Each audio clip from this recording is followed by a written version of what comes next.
स्वस्थ होंगे और तंदुरुस्त भी होंगे। एक बड़ी खबर है आज की इस वीडियो में।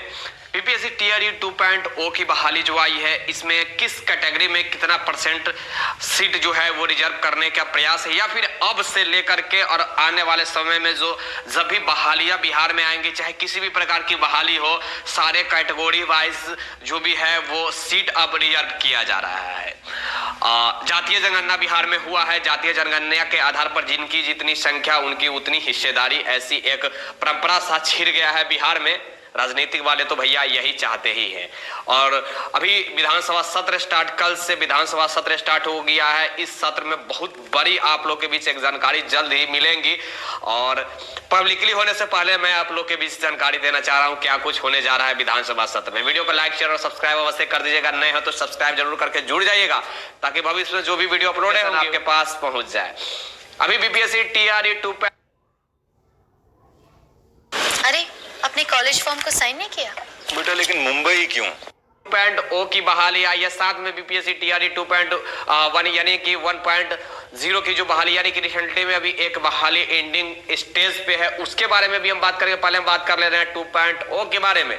2.0 में एक चीज मैं आप लोगों को बताना चाहूंगा, एक कंफ्यूजन होगा कि सर 69,000 से 70,000 जो शिक्षकों की बहालियां आई है, अभी रिसेंटली में 70,000 शिक्षकों की जो बहाली आई है, चाहे मैं बात करूं 6 to 8, 9, 10, 11, 12, इसमें यानी कि मैं कह सकता हूं कि प्रारंभिक में और टीजीटी और पीजीटी में जो बहालियां आई है, इस बहाली में किस कैटेगरी में कितने परसेंट जो है वो सीट रिजर्व है, ये सबसे बड़ा प्रश्न है। ये आपको भी जानना चाहिए। आप जिस भी कैटेगरी से बिलोंग करते हैं बिहार में, आपको भी जानना चाहिए, या फिर अगर आप अदर स्टेट से भी है तो भी आपको जानना चाहिए। मैं इसलिए ये बात बोल रहा हूं क्योंकि आपको कितना परसेंट सीट अब रिजर्व किया जा रहा है। डोमिसाइल का मुद्दा बिहार से खत्म होने वाला है, ना रहेगा बांस ना बजेगी बांसुरी, ऐसी तैयारी चल रहा है। ये हमें गुप्त सूचना कल मिल गई थी। यही कल मैं दिन भर कोर्ट में रहा पटना उच्च न्यायालय में, वहीं पे ये हमें जानकारी मिल गई है। गवर्नमेंट जो है वो तैयारी में है और आपको जल्द ही ये पब्लिकली देखने को मिल जाएगा। एक चीज मैं बताना चाहूंगा, ये मुझे जानकारी जो मिली है वो मैं बताऊंगा किस कैटेगरी में कितना परसेंट जो है ये बीपीएससी टीआरई 2.0 में सीट जाने वाली है। इसको लेकर क्या कुछ है वो सुन लीजिए, ध्यान से सुनिएगा। अपने अपने कैटेगरी में आप जिस भी कैटेगरी से बिलोंग करते हैं, आपको इतना परसेंट अब रिजर्व होगा सीट, चाहे जिस भी प्रकार की बहाली हो। चाहे मैं बात करूं बीपीएससी टीआरई 2.0 की बात करूं, जो अभी रिसेंटली में आवेदन प्रक्रिया चालू हुई है। 5 तारीख से लेकर 14 तारीख तक आवेदन प्रक्रिया आप लोग जानते हैं, यानी कि 5 से 14 तक आप रजिस्ट्रेशन कर सकते हैं और 25 तारीख तक आप फॉर्म फिलअप कर सकते हैं। एक चीज मैं आगे बढ़ने से पहले बताना चाहूंगा, हिंट्स देना चाहूंगा। एक बार आप रजिस्ट्रेशन कर देंगे और फॉर्म फिलअप कर देंगे, जैसे ही आप पेमेंट कर देंगे, किसी भी प्रकार की एरर हो जाएगी, गलतियां हो जाएगी, बाद में आपको सुधारने का इस बार मौका नहीं दिया जाएगा। बीपीएससी चेयरमैन अतुल प्रसाद जी की तरफ से स्पष्ट तरीका से कल के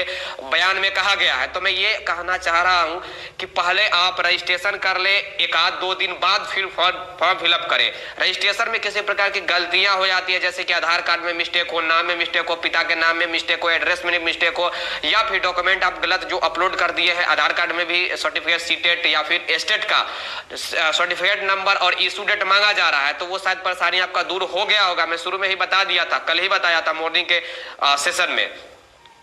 तो अगर किसी प्रकार की गलतियां हो जाए, यानी कि रजिस्ट्रेशन करने में गलतियां हो जाए, तो प्लीज आपसे एक चीज रिक्वेस्ट करूंगा कि फिर से आप जो भी है रजिस्ट्रेशन कीजिए, उस रजिस्ट्रेशन को रिजेक्ट करके और तब फॉर्म फिलअप कीजिए। एक बार अगर आप पैसा पेमेंट कर देते हैं, देन आपको किसी प्रकार की सुधारने की अब मौका नहीं दिया जाएगा। जिस प्रिपरेशन तो स्टार्ट हो गया होगा 2.0 का बीपीएससी का, तो अवश्य बुक जाकर भाई डिस्क्रिप्शन चेकआउट करो। मैं बार बार प्रत्येक दिन बता दे रहा हूँ, आप लोग का फिर भी प्रश्न पे प्रश्न आता रहता है। डिस्क्रिप्शन चेकआउट कीजिए, आपको मिल जाएगा बुक, बेस्ट बुक। आप लोग वहां से जाकर अवश्य ले लीजिए, जो अभी पीएससी में दिया गया। आप लोग देखें कि प्रत्येक दिन कुछ ना कुछ सुधारने को मौका दिया जा रहा था। अब हम बात कर रहे हैं ईडब्ल्यूएस में 10% दिया जाएगा। जो भी बहालियां अब आएंगी बिहार में, उसमें ईडब्ल्यूएस में 10% दिया जाएगा। ये रिसेंटली में भी बहाली बीपीएससी टीआरई 2.0 है, उसकी भी मैं बात कर रहा हूं। ये जल्द ही आप लोग को मुहर लगता हुआ नजर आएगा। विधानसभा सत्र जो चल रहा है उसमें यूआर यानी कि अनरिजर्व वाले के लिए 20%, अनरिजर्व में अब बिहार के भी स्टूडेंट आ जाएंगे और अदर स्टेट वाले भी स्टूडेंट आ जाएंगे, वो 20%। जैसे कि 100 सीट होगा तो उसमें से 20 सीट जो होगा वो अनरिजर्व वाले के लिए होगा, 10 सीट होगा ईडब्ल्यूएस के लिए, यानी कि 10% होगा।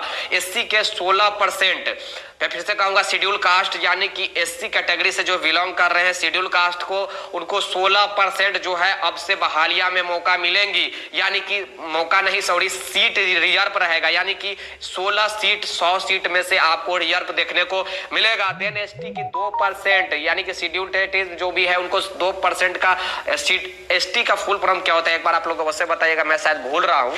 तो वो एसटी का जो भी है 2% रहेगा रिजर्व। ये सब मैं कहां से जानकारी है ये भी मैं बता दूंगा। ओके, बीसी 1 को सबसे अधिक बिहार में आप देखेंगे तो बीसी 1 की संख्या, देन बीसी 2 की संख्या है बिहार में। बीसी 1 को 28% रहेगा, ये बड़ी खबर है। बीसी 1 को 28% की तैयारी में है, बीसी 2 को 22% की तैयारी में है। यानी कि ये तमाम जितने भी कैटेगरी बिहार में बिलोंग करते हैं, ये तमाम कैटेगरी मैं बता रहा हूं, ये तमाम कैटेगरी में रिजर्व किया जा रहा है ये तमाम सीट को। यानी कि मैं कह सकता हूं कि EWS 10%, UR 20%, SC 16%, ST 2%, BC 2 22%, BC 1 28%। फिर से बता रहा हूं, एक बार ध्यान से सुन लीजिएगा। यूआर 20%, ईडब्ल्यूएस 10%, एससी यानी sorry BC 2 22%, BC 1 28%, ST 2%, SC 16%। इतना आपको देखने को मिलेगा आने वाली जो भी बहालियां होंगी वो बहालियां में। तो यह बड़ी खबर है। अब जितने भी बहालियां आएंगी आपको ये मिलेगा। ये जातीय जनगणना जब से हुआ है उसके बाद एक प्रश्न उठ रहा था, जिनकी जितनी भागीदारी उनकी उतनी हिस्सेदारी, ऐसा एक बिहार में ट्रेंड सा टॉपिक चल रहा था। तो इसकी तैयारी में है। ये पब्लिक करने से पहले मैं आप लोगों को भी जानकारी दे दिया हूँ, ऐसा होने वाला है बिहार में। और बीपीएससी टीआरई 2.0 में भी ये होंगी। मुझे कल जानकारी पटना उच्च न्यायालय में ही मिल गई। अब हम बात करते हैं टीआरई 2.0 यानी सॉरी 1.0 की, जो अभी रिसेंटली में बहाली चल रही है उसकी मैं बातें कर रहा हूँ। ये जो बहालियां चल रही है इसमें बहुत सारे ऐसे स्टूडेंट है जिनका दिव्यांग जो स्टूडेंट है उनको ऐसी जगह दे दिया गया है जिनको सोचा भी नहीं जा सकता। घर से 500 किलोमीटर दूर पे दे दिया गया है डिस्ट्रिक्ट। अब वो परेशान है, रो रहे हैं मेरे पास कॉल करके कि भैया आप कम से कम एक बार आवाज उठाइए, अब बताइए जो दिव्यांग स्टूडेंट है कम से कम उनको तो होम डिस्ट्रिक्ट देना चाहिए था, जो महिलाएं हैं उनको होम डिस्ट्रिक्ट देना चाहिए था। लेकिन ऐसा कुछ नहीं हो रहा है। कहा जा रहा है कि 6 महीना बाद हम ट्रांसफर करने की सुविधा देंगे।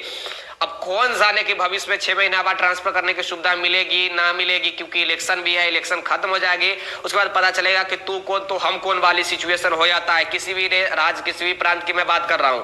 साथ ही दिव्यांग स्टूडेंटों को कैटेगरी में रिजल्ट भी नहीं दिया गया वैसे स्टूडेंट का जो वाकई में क्वालिफाइड मार्क्स लेकर बैठे हुए। कहा जा रहा है कि स्टूडेंट ही नहीं है और दिव्यांग कोटा में बहुत सारी सीट खाली जा रही है, उनके लिए क्या होगा?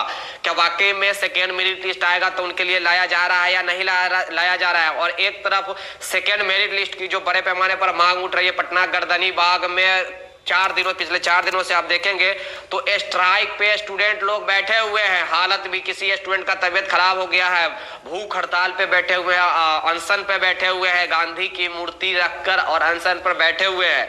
गवर्नमेंट को इस पे संज्ञान लेना चाहिए। कल मजिस्ट्रेट वहां पे पहुंचे, आप लोगों ने देखा खान साहब मजिस्ट्रेट वहां पे पहुंचे, उन्होंने भी धमकी दिया स्टूडेंट को कि 102 धारा और 108 धारा तुम्हारे ऊपर लगाएंगे, नहीं तो अभी यहाँ से हटो। कल मैं बता दूं कि पिछले 5 तारीख का उनके पास जो भी है वो परमिशन था जो गर्दनी बाग में बैठने का, यानी कि स्ट्राइक पे बैठने का, कल का नहीं था। इसीलिए जो भी है खान साहब मजिस्ट्रेट है उन्होंने हटाने का प्रयास किया। फिर उन लोग जो भी है 6 तारीख के डेट में यानी कि कल के डेट में परमिशन लेकर आ गए, फिर उन लोगों को रहने दिया गया। ऐसा कुछ सिचुएशन चल रहा है बिहार में। एक तरफ ट्रेनिंग प्रशिक्षण किया जा रहा है, इंडक्शन ट्रेनिंग बिहार में तमाम जितने भी बीपीएससी टीआरई 1.0 द्वारा जो नियुक्त शिक्षक है उनकी भी, और जो देखिए नियोजित शिक्षक द्वारा जो नियोजित शिक्षक भी बने हैं उनकी अपने ही स्कूल में ट्रेनिंग चल रही है।